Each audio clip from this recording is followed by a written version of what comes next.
നമസ്കാരം. പഹൽഗാം ഭീകരാക്രമണം കഴിഞ്ഞ് ദിവസങ്ങൾ കഴിയുമ്പോഴേക്കും ഇന്ത്യ എന്തുകൊണ്ട് തിരിച്ചടി നൽകുന്നില്ല എന്ന ചോദ്യങ്ങൾ ഉയർന്നിരുന്നതാണ്. പഹൽഗാം ഭീകരാക്രമണത്തിന് കൃത്യമായ തിരിച്ചടി നൽകണമെന്ന് ഇന്ത്യയിലെ ബഹുഭൂരിപക്ഷം ജനങ്ങളും കേന്ദ്ര സർക്കാരിനോട് ആവശ്യപ്പെട്ടിരുന്നു. ഒരു പതിറ്റാണ്ട് മുമ്പ് ഇങ്ങനെ ഒരു ആവശ്യം നമ്മുടെ ജനവിഭാഗങ്ങളിൽ നിന്നുണ്ടാകുമോ എന്ന് ചോദിച്ചാൽ അതിനുള്ള സാധ്യതയില്ല. അന്നത്തെ കാലത്ത് പാകിസ്ഥാനെ ആക്രമിക്കുക അസാധ്യമായിരുന്നു. പക്ഷെ ഇന്ന് അങ്ങനെയല്ല. പാകിസ്ഥാന് തിരിച്ചടി നൽകും എന്ന് 2 തവണ ഇന്ത്യ തെളിയിച്ചു കഴിഞ്ഞു. അതുകൊണ്ട് തന്നെ ഈ ഭീകരാക്രമണം നടക്കുമ്പോഴും പാകിസ്ഥാന് കൃത്യമായ തിരിച്ചടി നൽകണം എന്ന ഒരു ആവശ്യം നാനാ ജനവിഭാഗങ്ങളിൽ നിന്നും ഇങ്ങനെ ഉയർന്നിരുന്നു. BJP മാത്രമല്ല, കോൺഗ്രസും എന്തിനേറെ പറയുന്നു, CPM വരെ പാകിസ്ഥാന് ശക്തമായ തിരിച്ചടി നൽകണം എന്നൊരു ആവശ്യം ഉന്നയിച്ചു. അതായത് രാഷ്ട്രീയമായി എത്രമാത്രം വ്യത്യാസങ്ങളും പ്രത്യയശാസ്ത്ര വ്യത്യാസങ്ങളും ഒക്കെ ഉണ്ടെങ്കിലും രാഷ്ട്രത്തിൻ്റെ കാര്യത്തിൽ ജനം ഒറ്റക്കെട്ടാണ് എന്ന് തെളിയിക്കുന്ന ഒരു സാഹചര്യമാണ് അന്നുണ്ടായത്. 15 ദിവസം കഴിയുമ്പോഴും എന്തുകൊണ്ട് ഇന്ത്യ ആക്രമിക്കാൻ വൈകുന്നു എന്നൊരാശങ്ക എല്ലാവരുടെയും മനസ്സിലുണ്ടായിരുന്നു. ഇന്ന് രാവിലെ അങ്ങനെ ഒരു ആക്രമണം ഇന്ത്യ നടത്തിയതോടുകൂടി ഇന്ത്യയിലെ ആബാലവൃദ്ധം ജനങ്ങളും ഒരുമിച്ച് സർക്കാരിൻ്റെ പിന്നിൽ അണിനിരക്കുന്ന കാഴ്ചയാണ് നമ്മൾ കണ്ടത്. പ്രതിപക്ഷ നേതാവ് രാഹുൽ ഗാന്ധിയാണ് ആദ്യമായി ഈ സർക്കാരിനെ പിന്തുണച്ചുകൊണ്ട് രംഗത്ത് വന്നത്. അദ്ദേഹം സേനയ്ക്ക് എല്ലാവിധ അഭിവാദ്യങ്ങളും അർപ്പിച്ചു. ഇന്ത്യൻ തിരിച്ചടിയിൽ അദ്ദേഹം സന്തുഷ്ടി പ്രകടിപ്പിച്ചു. അങ്ങനെ സർക്കാരിനോടൊപ്പം നിൽക്കുന്നു ഞങ്ങളും എന്നൊരു, അല്ലെങ്കിൽ സേനയ്ക്ക് പിന്നിൽ നിൽക്കുന്നു ഞങ്ങൾ എന്നൊരു സന്ദേശമാണ് രാഹുൽ ഗാന്ധി നൽകിയത്. രാഹുൽ ഗാന്ധി മാത്രമല്ല, ഇന്ത്യ മുന്നണിയിലെ എല്ലാ പാർട്ടികളും ഇത്തരത്തിലുള്ള ഒരു പ്രതികരണമാണ് നടത്തിയത്.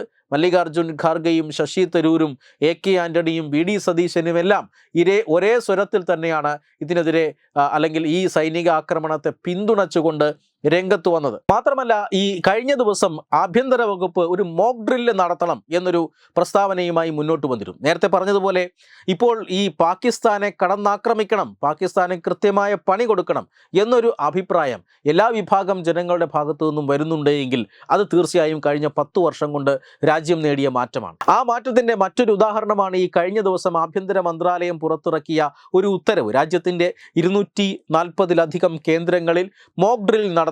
വ്യോമാക്രമണം ഉണ്ടായാൽ, ശത്രുവിൻ്റെ ഭാഗത്തു നിന്ന് എന്തെങ്കിലും ആക്രമണം ഉണ്ടായാൽ എങ്ങനെ നമുക്ക് രക്ഷപ്പെടാൻ കഴിയും, സിവിൽ ഡിഫൻസ് എങ്ങനെയാണ് എന്നുള്ള സംവിധാനങ്ങളൊക്കെ പരിശോധിക്കാൻ രാജ്യമെമ്പാടും മോക്ക് ഡ്രിൽ നടത്തണമെന്ന് പ്രഖ്യാപിക്കുന്നു. ആ മോക്ക് ഡ്രിൽ നടത്താൻ തിരുവനന്തപുരവും കൊച്ചിയും അടക്കം കൃത്യമായി നടത്തിയിരിക്കണമെന്ന് കേന്ദ്ര സർക്കാരിൻ്റെ നിർദ്ദേശം വരുന്നു. ആ നിർദ്ദേശം വന്ന പാടെ തന്നെ സംസ്ഥാന സർക്കാർ ആവേശകരമായ മറ്റൊരു തീരുമാനം പ്രഖ്യാപിക്കുകയാണ് ചെയ്തത്.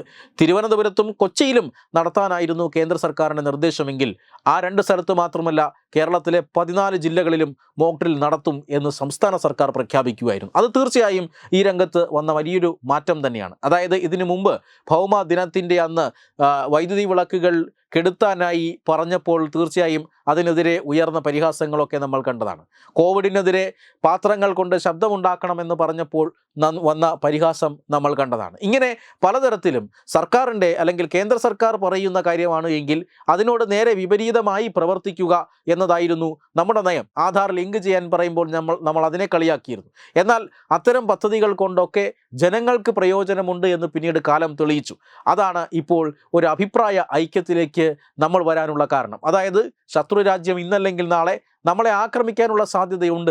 അങ്ങനെ ആക്രമണം വന്നു കഴിഞ്ഞാൽ തീർച്ചയായും ജനങ്ങൾ എങ്ങനെ രക്ഷപ്പെടണം എന്ന ഒരു മോക്ക് ഡ്രിൽ നടത്തണം എന്ന് പറഞ്ഞപ്പോൾ അതിനെതിരെ എതിർത്തൊന്നും പറഞ്ഞില്ല എന്ന് മാത്രമല്ല, തിരുവനന്തപുരത്തും കൊച്ചിയിലും നടത്താൻ പറഞ്ഞ മോക്ക് ഡ്രിൽ 14 ജില്ലാ കേന്ദ്രങ്ങളിലും നടത്തി സംസ്ഥാന സർക്കാർ ഒപ്പം നിന്നു, കേന്ദ്ര ആഭ്യന്തര മന്ത്രാലയത്തിനോടൊപ്പം എന്നതാണ് അതിലെ ഏറ്റവും പ്രധാനപ്പെട്ട കാര്യം. അതായത് രാജ്യസുരക്ഷയുമായി ബന്ധപ്പെട്ട കാര്യങ്ങൾ, രാജ്യത്തിൻ്റെ ആത്മാഭിമാനവുമായി ബന്ധപ്പെട്ട കാര്യങ്ങളിൽ നമ്മളൊന്നാണ്. നമ്മുടെ രാഷ്ട്രീയ പാർട്ടി വ്യത്യാസങ്ങളും ജാതിമത വ്യത്യാസങ്ങളും എല്ലാം മറന്ന് ഒരുമിച്ച് നിൽക്കുമെന്ന് ഈ രാജ്യം ഒരിക്കൽ കൂടി തെളിയിച്ചിരിക്കുകയുമാണ്.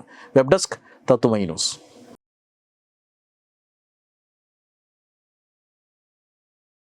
ബ്രാൻഡിംഗ് പാർട്ണർ എഡ്യൂബിക്സ് online executive education, focus physiotherapy centre Pattom, ഉന്നത് എഞ്ചിനീയറിംഗ് ഗുജറാത്ത്, തീർത്ഥയാത്ര.com, iron build Gujarat, PRS hospital Killipalam Thiruvananthapuram.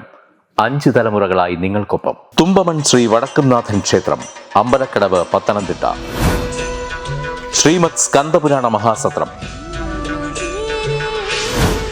2025 May 11 മുതൽ 18 വരെ. ബ്രഹ്മശ്രീ മുംബൈ ചന്ദ്രശേഖര ശർമ്മയുടെ മുഖ്യ കാർമ്മികത്വത്തിൽ മഹാഗണപതി ഹോമം, സ്കന്ദപുരാണ പാരായണം, മഹത് പ്രഭാഷണങ്ങൾ, പൂജഹോമാദികൾ, കലാസാംസ്കാരിക പരിപാടികൾ.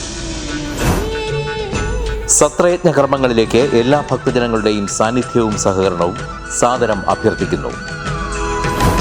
മഹാസത്രവേദിയിൽ മെയ് 18 പഴനി അരുൾമിക ദണ്ഡായുധപാണി സ്വാമി ദേവസ്ഥാന അർച്ചക സ്ഥാനികർ ശ്രീസെൽവ സുബ്രഹ്മണ്യ ശിവശാരിയാരുടെ മുഖ്യ കാർമ്മികത്വത്തിൽ നടക്കുന്ന അതിശ്രേഷ്ഠവും സർവൈശ്വര്യദായകവുമായ സ്കന്ദഹോമം. സ്കന്ദമഹാപുരാണ സത്രത്തിന്റെ ആദിമധ്യാന്തമുള്ള സമ്പൂർണ്ണ തത്സമയ കാഴ്ച തത്വമയി നെറ്റ്വർക്കിൽ.